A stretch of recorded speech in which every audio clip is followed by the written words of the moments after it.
Are there behavior changes that can happen in a workplace that will increase productivity, decrease healthcare costs for the employer? Can we actually see important improvements in physical and mental health in the employees? I think it was a very fair question. Though the measures included all these things like a history of family history of heart disease and diabetes and waist circumference and measurements like cholesterol and something called hemoglobin A1C. Quite comprehensive, in fact. What I'd bring your attention to on this slide is that if you see, as they collected data, 37% of those enrolled in the program were overweight and 14% obese. What that tells me is that it's possible that those who most needed this wellness program actually might not have been involved, because we would guess that there would be about 60+% of individuals in that corporation who are overweight and closer to 20+% in that corporation who are obese. And so there's a question: do workplace wellness programs address the individuals that we are hoping to address?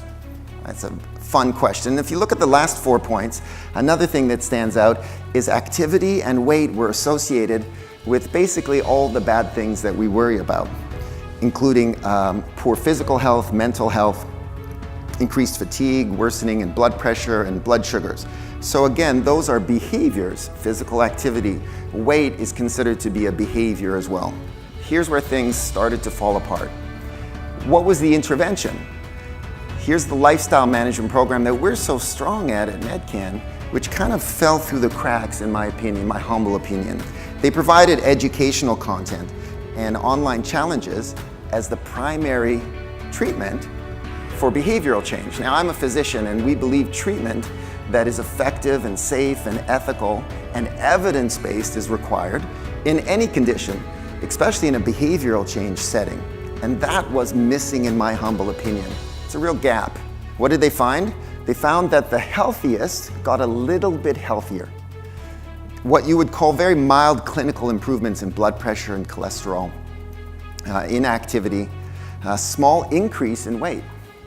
Probably generally not wrong to call this a mildly effective treatment at best. Today we're going to introduce the concept of overweight and obesity in the workplace. So why is there an obesity epidemic? What's going on? How did this all start in the 1950s and 60s? The answer is, I think, best described by a gentleman named David Katz, who's a cardiologist at the Yale Behavioral Weight Management Program. And he has a metaphor. He owns this. He says, Dave, the obesity epidemic is because of this. Weight management difficulties, struggling with weight happens on our planet because of this. He says, think about the polar bear. Here's an incredibly adapted species for an incredibly treacherous environment. They hang out with their arms over an ice cube, picking seals and fish out of frigid cold water. They own the North Pole. Their skin is thick black to absorb every ray of sun. Underneath their skin is a significant layer of fat to defend them against the cold. And so David Katz asks, what would happen if we dropped these polar bears into the desert? And he goes on to say that what would happen is that every trait that was evolutionarily selected to confer advantage to this species would actually start to work against them. Their thick black skin would absorb all the sunlight. Being able to hold their breath underwater wouldn't help, and so on and so on. The traits would work against them. And David Katz goes on to say, that's us. We're polar bears in the desert. We are a human species beautifully adapted to an environment where calories were scarce. We know that there is a system within the human being to subconsciously drive our attention to cues that suggest the availability of dense calories, steal our attention away from whatever else we're doing, and drive and motivate us towards that opportunity at dense calories because, well, that's really an advantage in a calorie-depleted environment, and then drop us, humans, into an environment where we are surrounded. Sean was talking about what's around us now. Drop that species into this environment, and it's that collision that causes humans to struggle with weight. An important point, though, is that not everyone struggles with weight. Why is that? Well, Here in this next slide, I'm going to do a quick primer on weight management and then talk to you about what can be done about this key behavioral attribute that can affect workplace wellness and cost to employers. If in our employee base we can actually change the behaviors that are most affecting, well, the quality of life and health of our employees certainly, but also the cost and the healthcare costs that we're incurring, medication, paramedical, absenteeism. If we want to address those outcomes, can we integrate real treatment? So what is real treatment? Well, we know first off that obesity and overweight in the workplace is associated, I think everyone knows this, presenteeism, absenteeism, higher medical costs, expenditures. Weight-related conditions include, I think everyone knows this, diabetes and hypercholesterolemia and hypertension and sleep apnea and depression and fatty liver and osteoarthritis, and all the medications and all the associations with these conditions. But can we do anything about it? Well, Omada Health in the States tried to answer that. So this is the best example in the States now of a behavioral intervention in weight management based on something called the Diabetes Prevention Program. They showed that they could have treatments that induce a 5% weight loss after 1 year. 5% can give significant health benefits and reduce the amount of medications that people use. That's significant. If you bring Weight Watchers into your work, they'll provide you data that suggests they'll show 3% weight loss, mean weight loss at the end of 1 year. Real science in our field, like the Look Ahead trial, we see 9% weight loss at 1 year. That's a higher level of a behavioral intervention. What I love about this slide is those curves. There's anything that's over 2,000 people put into 6 groups and weight loss over 1 year. The bottom line is time over a year, and the y-axis is percentage weight loss. But does anyone notice anything about the shape of these curves?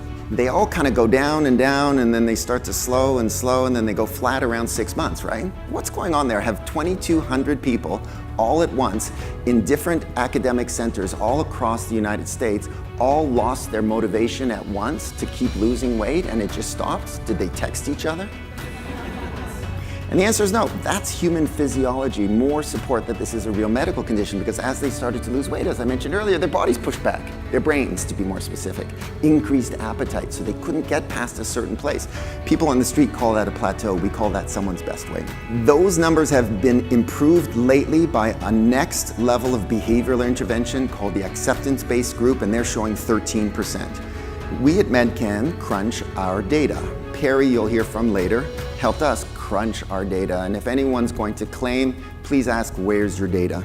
So here's Weight Watchers, here's Omada Health at the end of 1 year, mean weight loss. Here's standard behavioral therapy, here's the acceptance group, and here's MedCan.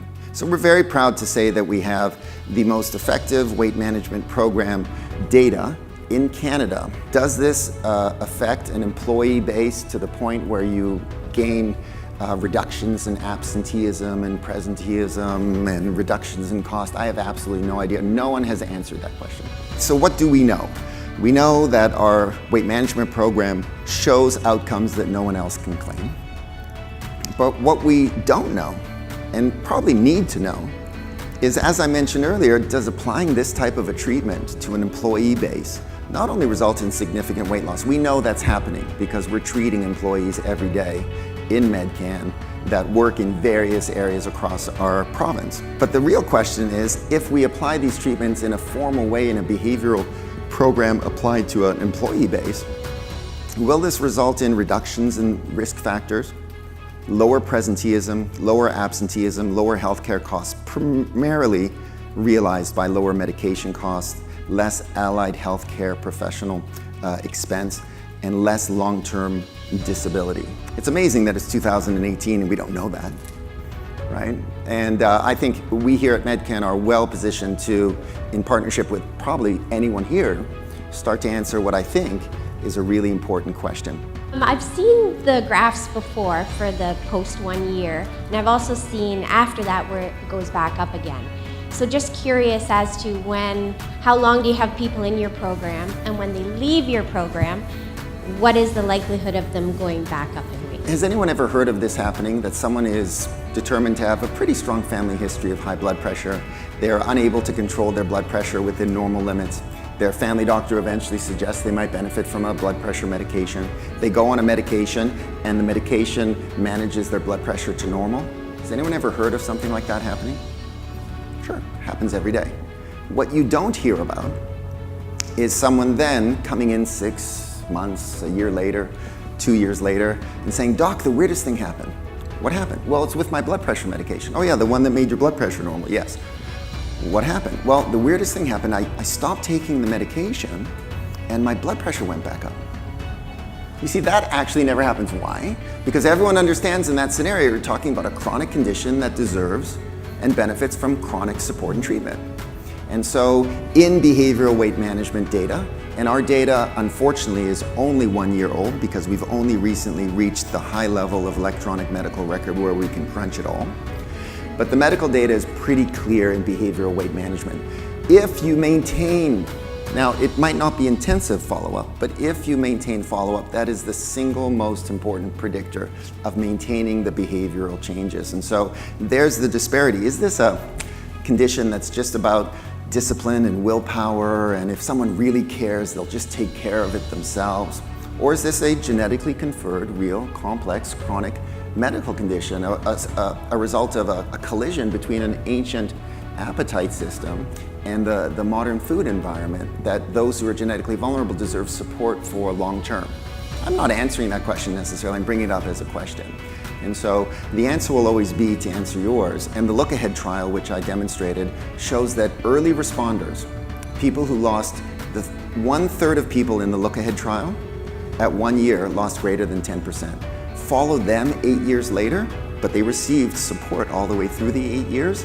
We see that 40% lost at least 16% of their body weight and kept it off. There is this early responder group that deserves attention and support. We just have to find them. It's a great question, thank you.